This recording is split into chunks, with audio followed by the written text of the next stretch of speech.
안녕하십니까. MBC 뉴스 24입니다. 문재인 대통령이 사드 발사대 4기가 국내에 비공개로 추가 반입됐다는 보고를 뒤늦게 받았다며 철저한 진상조사를 지시했습니다. 조영익 기자의 보도입니다. 문재인 대통령은 경북 성주에 설치돼 있는 사드 발사대 2기 이외에 4기의 발사대가 비공개로 추가 반입되어 있다는 보고를 받고 충격적이라고 말했다고 청와대가 밝혔습니다. 문 대통령은 정의용 안보실장으로부터 이 같은 사실을 보고받고 매우 충격적이라고 말했습니다. 또 문 대통령이 한민구 국방장관에게 직접 전화를 걸어 관련 사실을 확인했으며 철저한 진상조사를 지시했다고 전했습니다. 반입은 누가 결정한 것인지, 왜 새 정부에도 지금까지 보고를 누락한 것인지 등도 진상조사라고. 청와대 고위 관계자는 발사대의 추가 반입 시기가 새 정부 출범 이전이었고 국방부가 국정기획자문위원회 업무 보고에서도 관련 내용을 보고하지 않았다고 설명했습니다.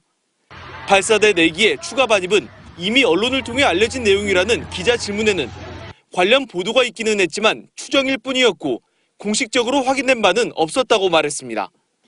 청와대는 발사대 추가 반입 경위 등에 대해 민정수석실과 안보실 두 곳에서 공동 조사하게 될 것이라고 말했습니다. MBC 뉴스 조영익입니다. 국방부는 청와대 국가안보실장이 취임하자마자 이 같은 사실을 보고했다고 밝혔습니다. 청와대 보고 체계의 이상인지 국방부의 잘못인지 진실게임 양상으로 번지고 있습니다. 정동욱 기자입니다. 국방부는 지난 26일 정의용 신임 청와대 국가안보실장에게 사드 발사대의 추가 반입 사실을 보고했다고 밝혔습니다. 사드 1개 포대를 구성하는 발사대가 6기인 만큼 지난 3월 발사대 2기를 반입할 당시 향후 발사대 4기가 추가 반입될 예정임을 공개했다고 설명했습니다. 국방부는 그러나 정의용 실장 취임 전인 25일 국정기획위 보고에서 이 같은 사실이 누락되는지는 파악 중이라고 밝혔습니다. 하지만 청와대는 지난 26일 국방부로부터 사드 발사대 추가 반입 사실을 보고받지 않았다고 재반박했습니다. 그러나 보고도 없이 해당 사실을 어떻게 알고 대통령에게 보고했냐는 질문에는 알려줄 수 없다고 설명했습니다. 국정기획위는 보고가 누락됐다면서도 사드 발사대 추가 반입에 대해 국방부에게 정확히 질의한 적은 없다고 밝혔습니다. 국정기획자문위가 조사하거나 수사하듯이 물어볼 하등의 이유가 없었죠.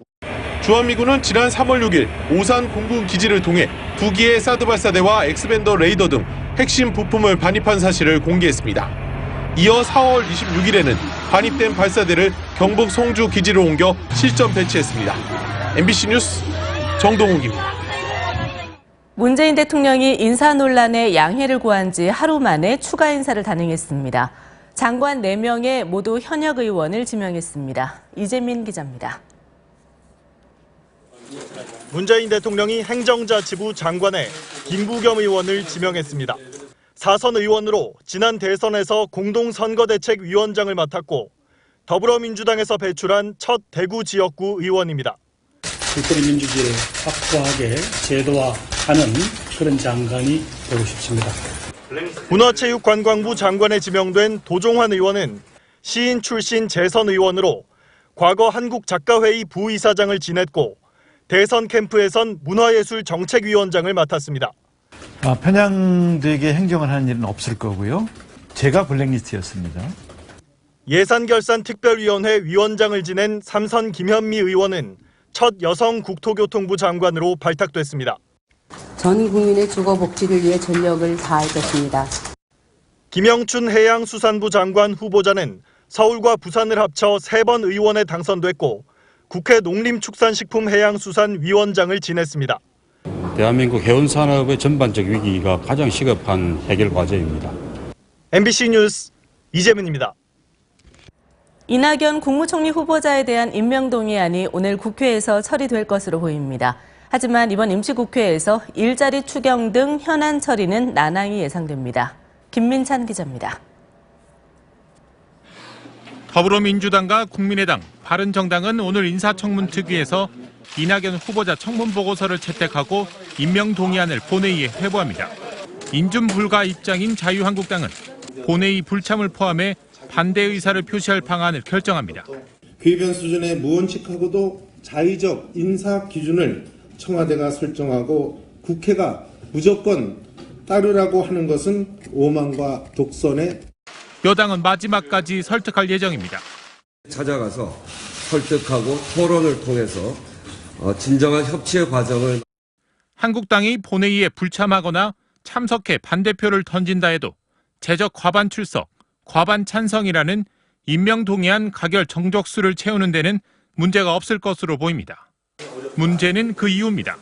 총리 인준에 협조할 다른 야당도 다른 후보자에 대한 면죄부는 아니라며 철저한 검증을 벼르고 있습니다. 이쯤 되면 문재인 정부도 다른 정부와 인사에서 다를 것이 없다. 총리를 제외하고는 양해하기가 어렵습니다. 10조 원 일자리 추경과 개혁 입법 등 임시국회 현안 처리에도 빨간불이 켜졌습니다. MBC 뉴스 김민찬입니다. 환각 효과가 있어서 주로 유흥가에서 판매되어 온 해피풍선이 대학 축제까지 파고들었습니다.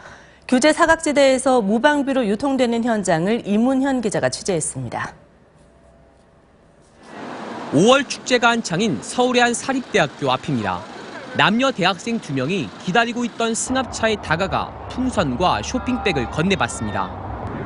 빨강색 풍선을 입에 물더니 이내 춤을 추며 어디론가 달려갑니다. 교내 주점에서 친구들과 합류한 학생들은 풍선에 든 가스를 나눠 마시고 한 여학생은 어지러운 듯 몸을 잘 가누지 못하기도 합니다. 저 이거 혹시 어디서 샀어요? 전화는 싣고 싶은데 배달해요. 이거 피고 담배 바로 키면 대박이에요. 캠퍼스 이곳 저곳에서도 학생들이 손에 들고 다니는 건 이른바 해피풍선입니다. 풍선 안에 든 가스는 병원에서 보조 마취제로 쓰는 아산화질소인데 마시면 20여 초간 몽롱하고 취한 듯한 환각 효과를 느끼게 된다고 알려져 있습니다. 직접 포털 사이트와 SNS 채팅창에 나와 있는 배달 번호로 연락해봤습니다. 5분도 지나지 않아 약속 장소를 알려오더니 아산화질소 캡슐과 풍선, 소형 제조기를 들고 나와 만드는 방법까지 가르쳐줍니다. 아산화질소는 현행법상 마약이나 향정신성 의약품으로 분류돼 있지는 않습니다. 하지만 과다하게 들이마실 경우 신경세포와 뇌가 손상될 수 있고 생명까지 위협받을 수 있습니다. 장난삼아 해보기엔 부작용이 심각한 해피풍선이 법의 사각지대를 틈타 사회 전반으로 확산되고 있습니다. MBC 뉴스 이문현입니다. 오늘은 전국 곳곳에 비가 조금 내리겠습니다. 오후부터 밤사이에 오겠는데요. 중부와 전라도, 경북 서부 지방에 내리겠고요. 비의 양은 5mm 안팎으로 적겠습니다. 경상도에서는 빗방울이 조금 떨어지는 곳이 있겠습니다. 기온은 조금씩 내려가겠습니다. 어제 30.3도였던 서울이 오늘은 28도까지 내려가겠습니다. 폭염주의보가 남아있는 영남 지방은 기온이 내려가긴 하겠는데요. 대구 31도로 여전히 덥겠습니다.